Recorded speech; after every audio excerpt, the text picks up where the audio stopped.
Hi everyone, welcome to the Becker College Center for Career Education. Today we'll be discussing interviewing skills. To start, we'll review the basics, researching employers, practicing your interview questions, and proper etiquette and dress for the interview. The secrets to a successful interview are preparation and presentation. Be sure to answer the questions with a job in mind while tailoring your answers to what the employer is looking for, while still representing yourself and your skill set. Remember to keep calm and just be yourself. First impressions are everything. Anticipating what the interviewer is looking for will help you to make the best impression possible. A firm handshake is a must. Meet the interviewer, make sure you have a firm handshake along with a smile, and greet the interviewer by name. Maintain eye contact with everybody at the interview throughout. Mirror the interview in posture. Sit up straight and lean in to show that you're engaged. Arrive early, usually 10 to 15 minutes is acceptable.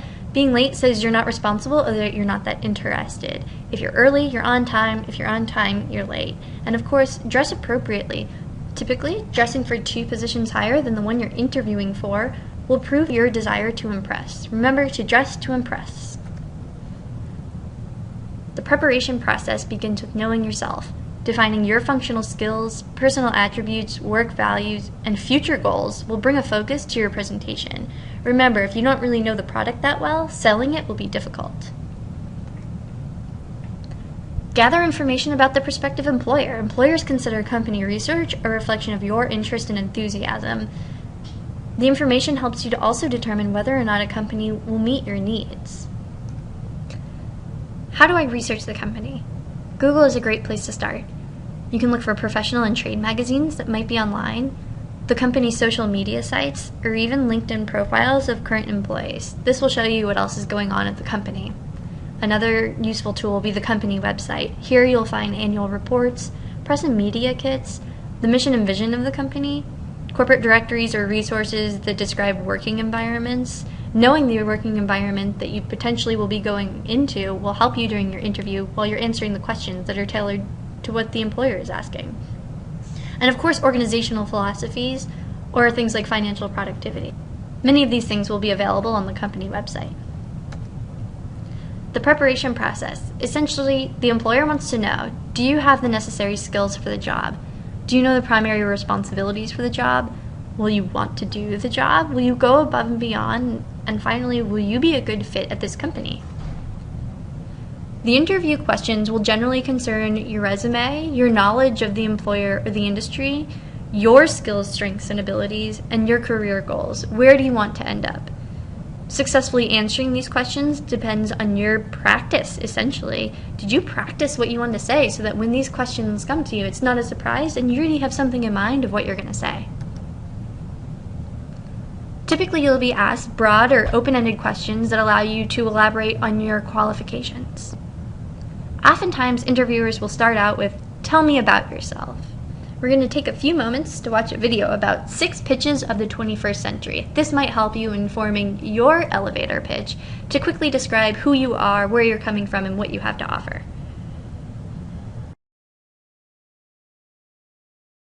One of my favorite things to write was the pitch chapter because I'm a writer and I find myself pitching all the time, and I wanted to learn how to do it better.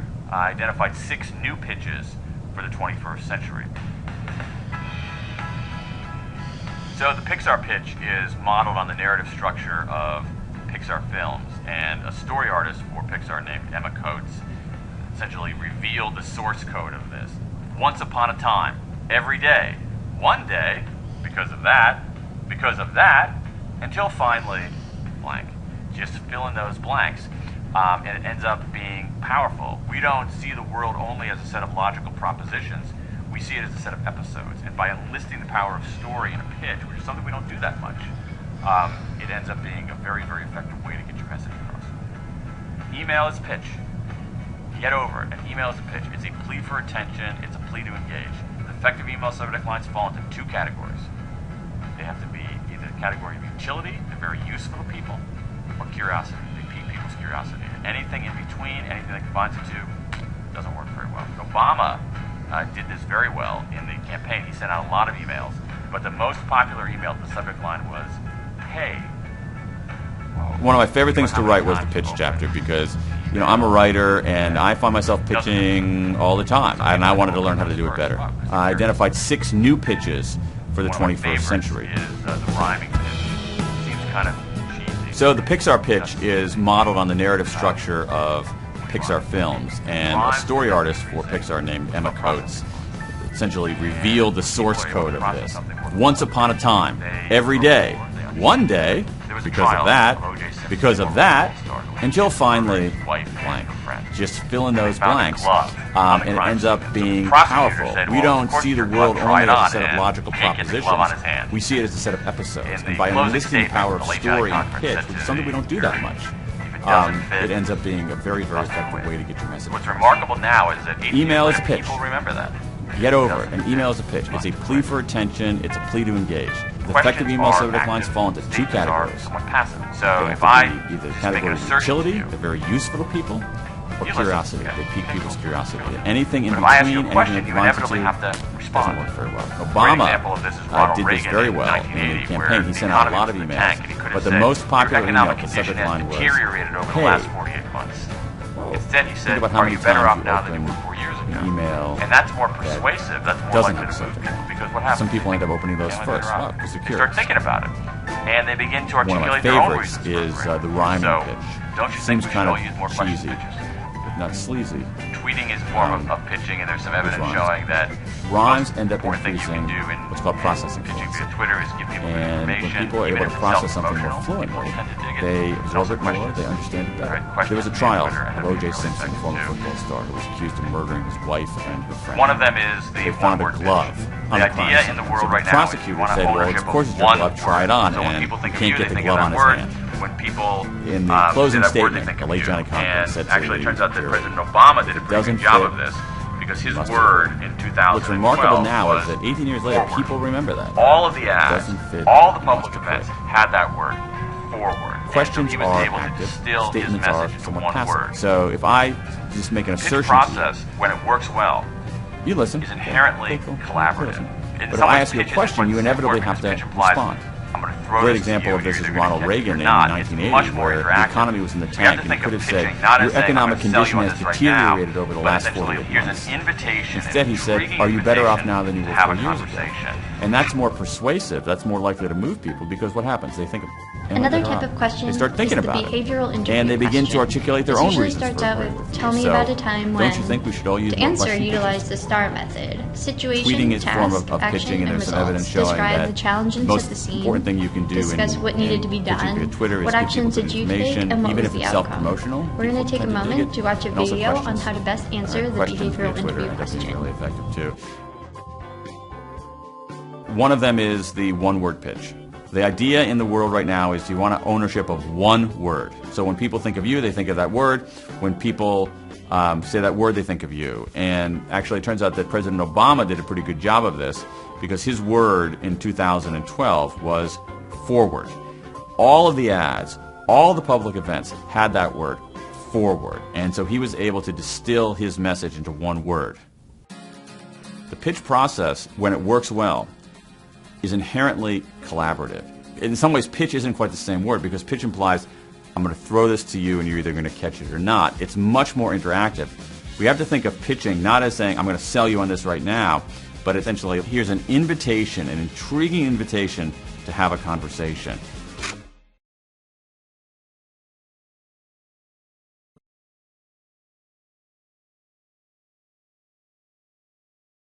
Another key interview technique used is behaviour-based interviewing.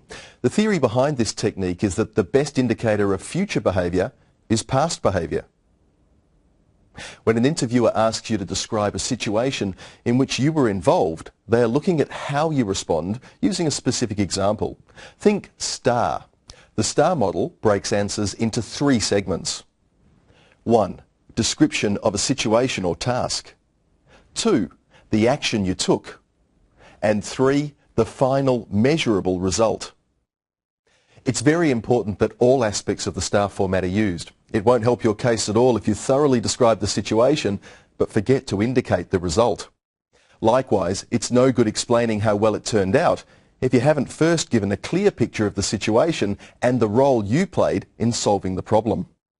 Let's look at a STAR question in action in a panel interview.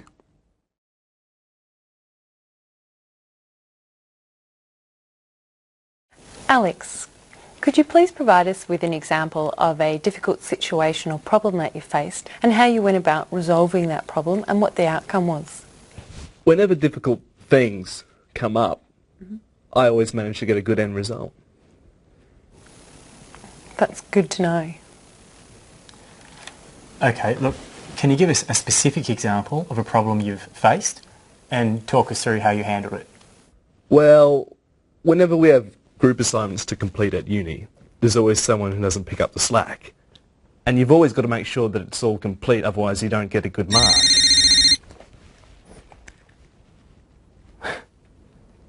Where was I? Yeah, I always end up with a good result, so that's why people want me in their group. When we look at Alex's body language, he's clearly not engaged. To the panel, this indicates that Alex is not keen to be there and is not enthusiastic about the job. Also, Alex appears overly confident, almost dismissive. It could be that Alex is nervous and that's why he is behaving this way. But unfortunately, the panel can only make a decision based on their own observations. So Alex needs to be more aware of how he's coming across, both in his answers and his non-verbal communication. And don't forget to always switch off your mobile. When we look at how Alex answered the question, he wasn't thinking STAR. No specific situation task was described. The panel members even prompted to get a bit more specific information, but still, he didn't elaborate. No specific action given. Alex hasn't talked about what he specifically did to solve the problem. Finally, Alex embellished the result by saying that the excellent mark was all due to his own work. Let's look at how the candidate may have responded more appropriately.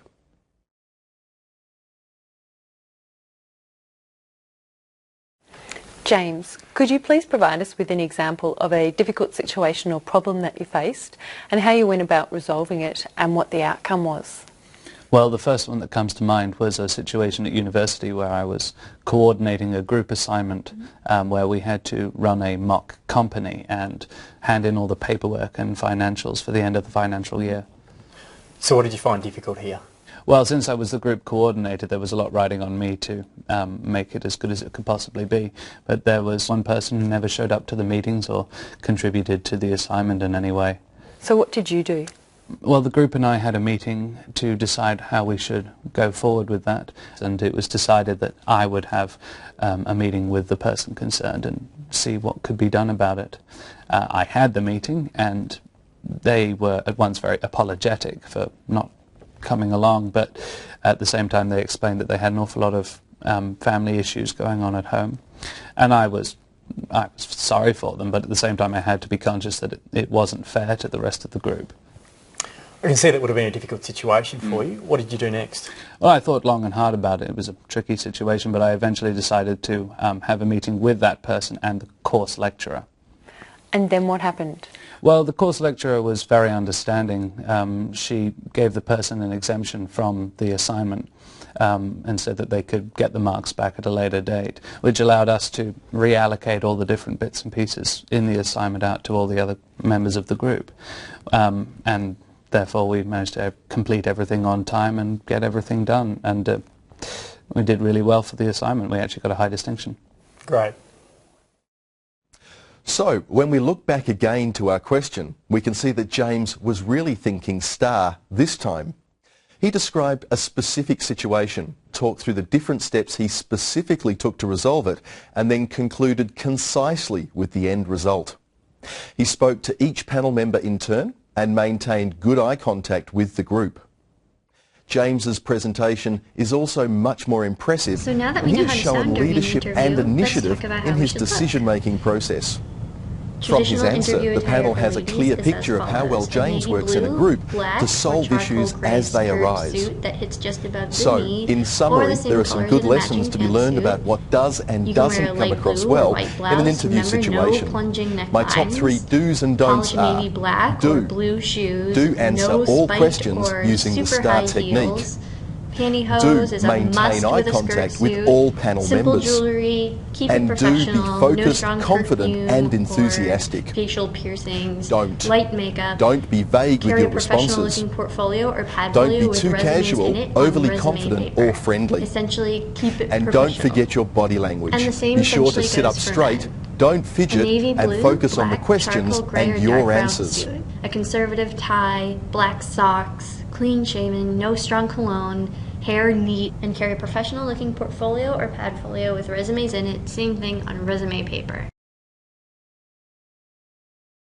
The closing of the interview is usually when the interviewer will turn the tables. Be ready with your own questions. Ask questions reflecting your research about the organization or company. Ask about future professional development opportunities or anything in recent news or news releases. Do not ask about salary, vacation, or benefits at this time. Ask what's next. Find out when you should follow up, when you should expect to hear back from the interviewer. If you want the position, at this time is a good time to say so. This is exactly the job I'm looking for. What do I need to do to get hired? And finally, the thank you note. This is a good idea to send on the same day. Type or neatly handwrite on personalized stationery or bond paper. Send a note to each person who interviewed you. Keep it simple and brief. Include information from the conversation or something that came up during your interview. Restate that you're interested in the position. Do not send anything generic or recycled that you send to everybody. Make sure each note is personalized and email for immediate impact. If the interviewer is looking to hire somebody soon, putting something in the mail might not get there in time. Sending an email in this case would be appropriate. Here's a sample format. You can also check on our website for sample thank you notes. Essentially, make sure that you're addressing the appropriate person in the first paragraph. Thank the interviewer for meeting with you and taking time out of their day. Reiterate your interest in the position and restate why you think you should be hired and what you have to offer. Mention anything that came up during the interview, something specific that came up during the conversation, and finally, send any additional information that you did not have the opportunity to provide during the interview. Maybe you have any portfolio or writing samples that you think would help your case. A quality thank you note will set you apart from the others. And finally, follow up. If the employer doesn't get back to you by the specified date, follow up by phone after the time range discussed in the interview has passed. In many cases, especially for sales positions, employers purposely do not respond to you to test your persistence. Continue to follow up on a weekly basis. If possible, you can show interest in the company or industry by referencing topics or information discussed during the interview. Hi Sue, we spoke last month about the product manager position at your company. In our conversation, you highlighted emerging trends. I noticed this article and thought of you. No need to respond. I hope you find this useful and look forward to hearing from you. And finally, some do nots. Do not dress like a fool. Do not be late. And definitely do not be unprepared or underprepared. And most importantly, show up for the interview. Some things you're definitely going to want to do. Come see us for a mock interview. Bring with you your resume, the job description, and information about the company, your company research. A mock interview can help you feel more comfortable when the time comes for a real interview. Practice makes perfect. You can request an appointment by calling us or send us an email at careerservices@becker.edu.